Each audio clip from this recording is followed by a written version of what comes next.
Yeah, it was a bit surprising. You know what I mean? It's a tall task coming from, you know what I mean, literally moving from Gervonta Davis to Anthony Joshua. So man, this is gonna be a tough fight. Honestly, it's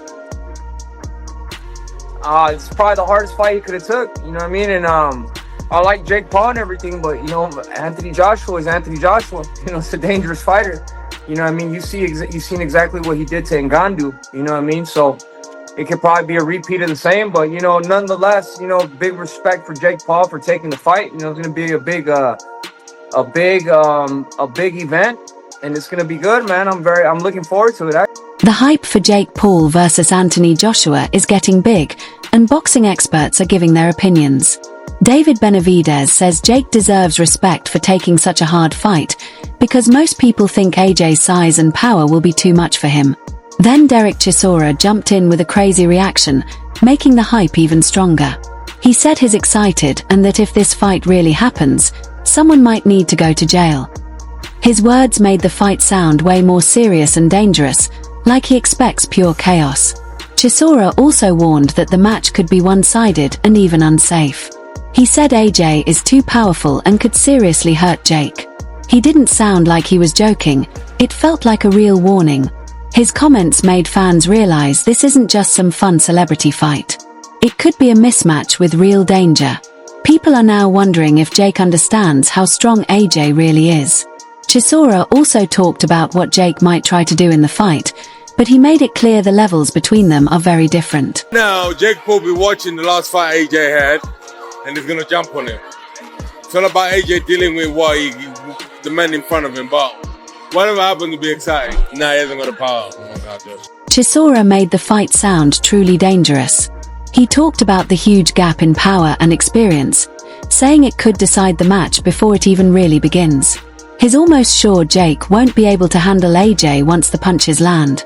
His comments reminded everyone that AJ isn't just a normal opponent, he's a big, elite heavyweight. It made fans rethink all of Jake's momentum and wonder how he'll survive that kind of power. Chisora didn't hold back with his final warning. He said straight up, "Jake Paul is going in an ambulance." That one line changed the mood from fun hype to something serious. His confidence made it seem like he expects a brutal ending, not a close fight. Fans suddenly had to imagine what happens if AJ hits Jake clean. His blunt words added both fear and excitement, making the upcoming December fight feel even more intense and unpredictable, like something huge could happen in that ring. Then Michael Bisping jumped in with his own reaction, sounding shocked that this fight is even real. He mixed humor with honest concern, showing just how strange and risky this matchup really is. I believe that this is actually happening, but it is, okay? Now, it's a win-win for Jake Paul, and it's a lose-lose for Anthony Joshua. However, given all of that, both men are going to make $92 million each. So, forget my opinion. Who gives a damn when you can bank $92 million for having a little move around in a boxing ring? Fair. Bisping's reaction changed the whole vibe right away. He made it clear the stakes weren't just about getting hit, they were about money, reputation, and even boxing history. The way he explained it turned the fight into something much bigger than two guys trading punches. He pointed out the weird situation where one fighter gets non-stop criticism no matter what, while the other keeps gaining hype even if he loses. It made fans stop and think about what winning really means in a matchup like this. You could feel the pressure rising as he talked, stressing how the attention and expectations fall unevenly on both fighters. Then Bisping went even deeper, saying the fight really benefits only one side. He broke it down clearly, like someone who's seen everything in the sport and isn't scared to call it how it is. Start with Jake Paul first. The reason I say it's a win-win for Jake Paul is because, listen, if he wins, then he's beating a former heavyweight boxing world champion, certainly one of the best heavyweights of his generation, and of course, a man that is way bigger than Jake Paul. Of course, it's a win. And if he loses, it's still a win for Jake Paul because he had the balls. He was man enough. He was willing to test himself. He would prove everyone wrong, all his critics, like me. By the way, I'm not like out there on an island by myself. Everyone says the same thing, and he would potentially prove all of those critics wrong. Well, yeah, he would, maybe, unless there's some funny business, right? And for Anthony Joshua, as I said, this is kind of a lose-lose, right? Because if he wins, people are still going to say, well, you only beat Jake Paul, right? The man that lost to Tommy Fury, after all, right? That's the only loss in his record, Tommy Fury. You're telling me that Tommy Fury is going to beat him, and then Anthony Joshua's not going to beat him? So if he beats him, he gets no credit. And if he loses, then holy can you imagine?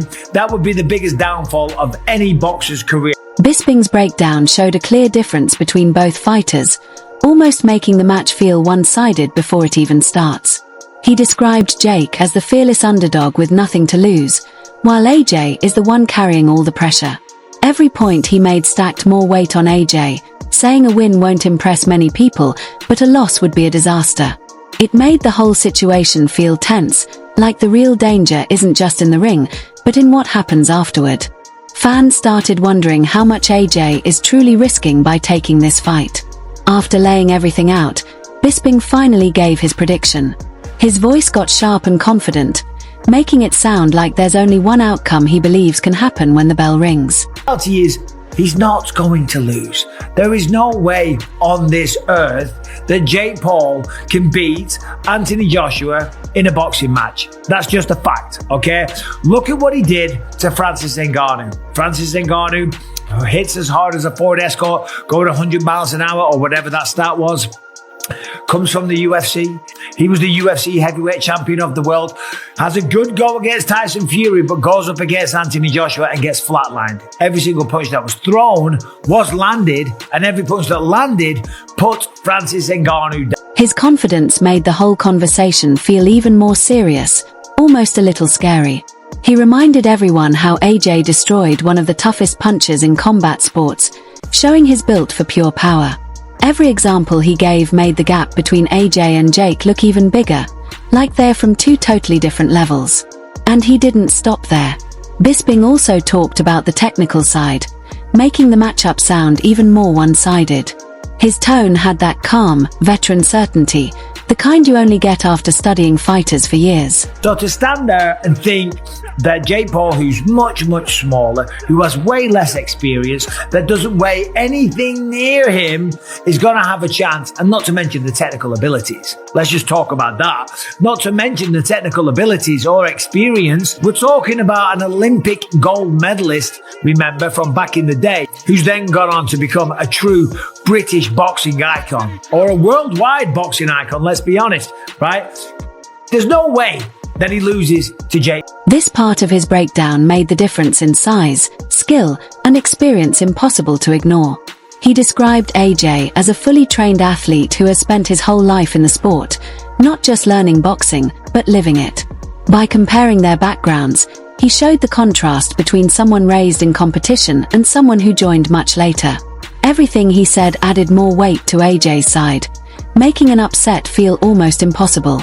Fans could tell this wasn't a normal challenge. It was a mountain Jake had never climbed. Bisping then talked about the physical gap, explaining it in a way that made the size difference sound dangerous. His words added a new layer of worry, almost like he was warning people about what could happen once the fight starts. I will say that Anthony Joshua, that walks around 265, 270 pounds, he's going to have 50 pounds, give or take, on Jake Paul. I haven't gone away and looked up Jake Paul. If he's fighting Anthony Joshua, he's probably going to come in at about 220 pounds. Maybe he bulks up, maybe gets on a real good strength and conditioning routine and takes in loads of protein and gets the best nutritionist on planet Earth and goes up to 225, right? Maybe he does. Maybe he becomes a proper fat bastard and just gets on the beers and the pies, right? And comes in at 230. Regardless, it's not going to be an athletic 230, and it's still going to be roughly, give or take, a 40-pound weight difference, 30 pounds, 35 pounds, whatever it is. It's a big weight disadvantage. The way he explained the weight difference made the matchup sound even more extreme, like Jake is fighting someone from a whole different class. He stressed that no amount of training can erase AJ's natural size advantage, something he's had his entire career. His words made the physical mismatch feel like a huge factor that could affect every moment of the fight. It almost made AJ seem less like an opponent and more like a force of nature.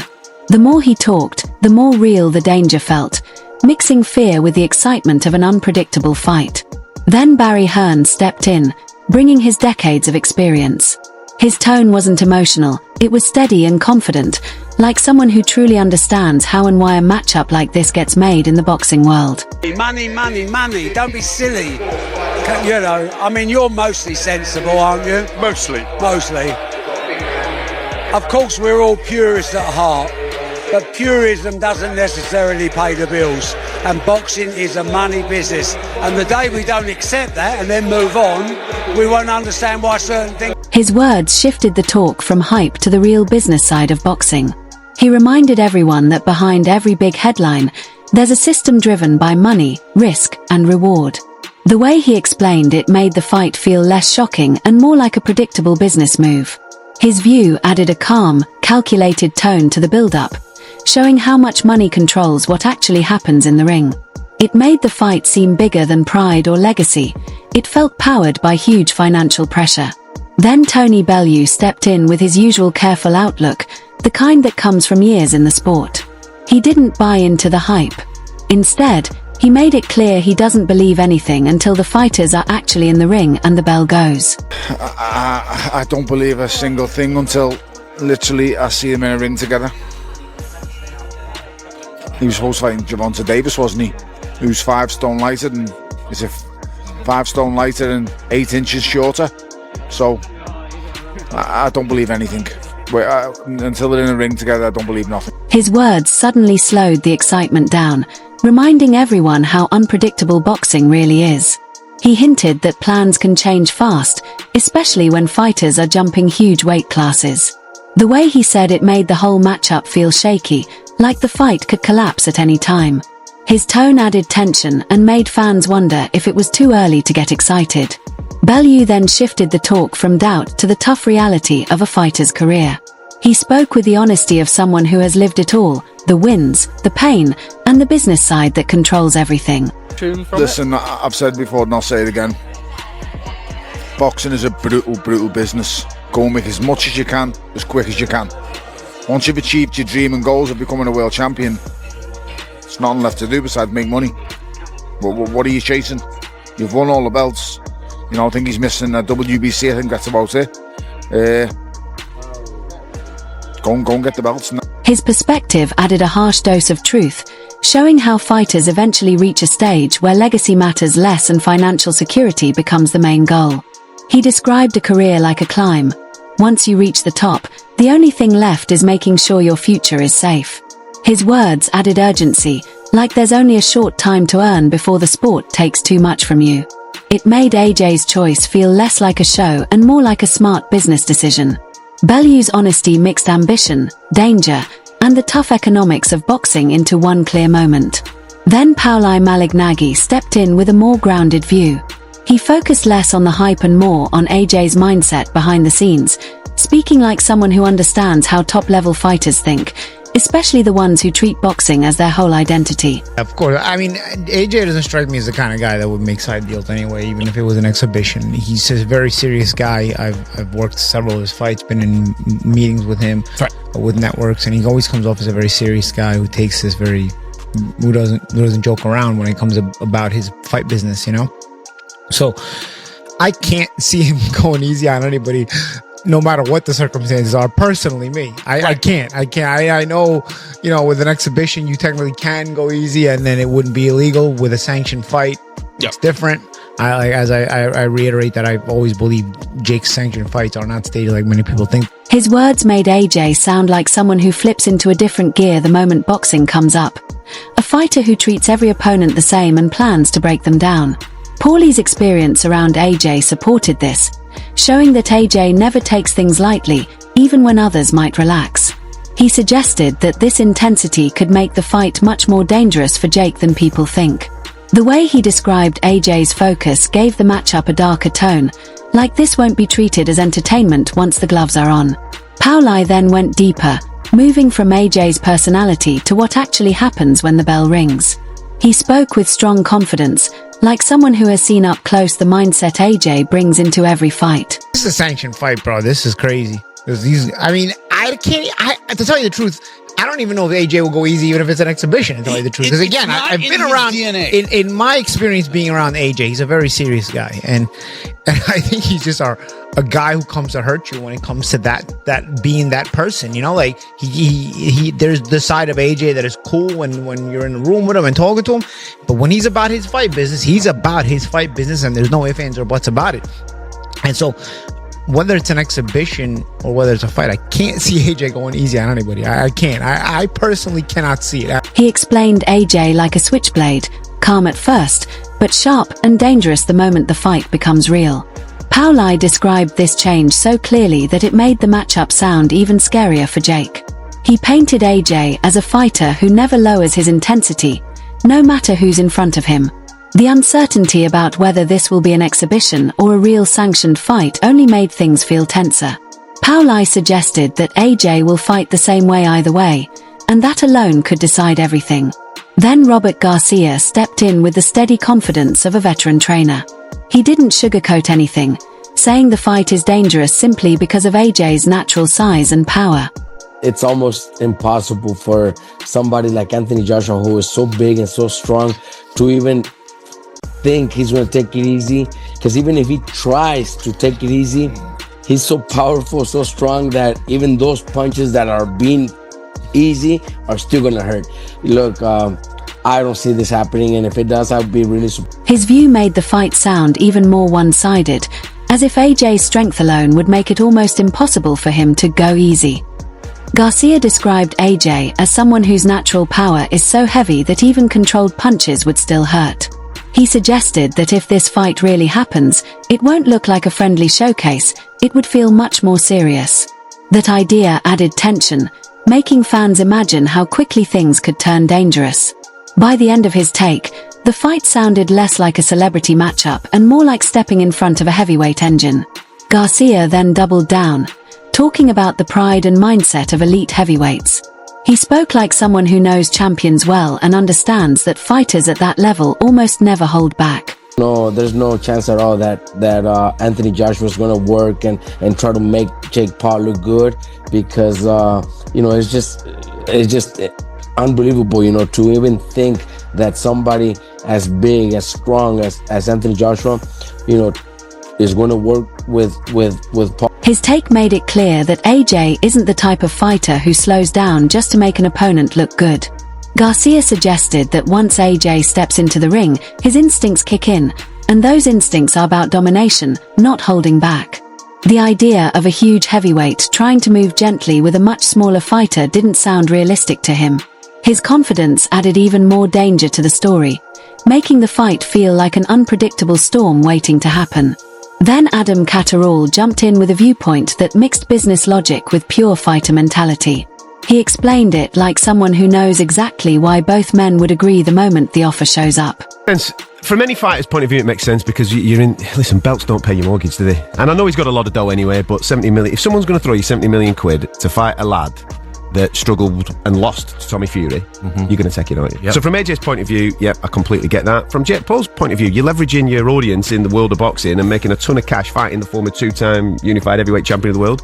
Mate, most boxing fans would bite your hand off at that opportunity, especially if you're throwing 70 million quid in the pot. His view made the matchup feel almost inevitable once the money was laid out, like both fighters were taking an opportunity that was too big to turn down. He showed how the financial side quickly shifts the talk from risk to reward. It added excitement but also realism, pointing out how modern boxing is driven by audience size and star power. The way he explained it helped fans see how both fighters gain something, no matter who wins. Then Catterall moved from the business angle to the safety concerns, bringing up the serious side hidden under all the hype. Problem with the promoters, my problem is that it can't be a legitimate fight. Let's be dead honest about this, right? Eddie Hearn said it will be. Listen, there is no commission on the planet that can authorise that fight. It's a two-time unified heavyweight world champion, still in his athletic prime. You just said he's 36. We're not talking Mike Tyson age of 50-odd here now, are we? Olympic gold medalist. He's had 13 world title fights as AJ. 13 of them. Against the very best guys. And could take his head off. I could have taken on it. It is dangerous. Yeah. It is absolutely dangerous. Like I've just said, Jake Paul struggled with Tommy Fury. The levels between these two guys are ridiculous. The commissions cannot sanction that as a legitimate fight. There has to be a rule change. It has to be an exhibition. And then you can have a little bit of a move. His words brought a hard reality check, reminding everyone how huge the skill and experience gap is between a real heavyweight champion and a newcomer. He made the fight sound less like a normal matchup and more like something that raises real safety concerns. The way he explained the difference between them created a feeling of discomfort, as if boxing rules themselves wouldn't normally allow a fight like this. He questioned how the bout could even get approved, suggesting that only an exhibition would make it even slightly safe. By the end, he left fans asking the big questions. Could Jake Paul survive a true heavyweight's power? Is AJ risking his reputation if anything goes wrong? Will this be a sanctioned fight or a controversial exhibition? And if they really stand across from each other, who walks out and who gets walked down?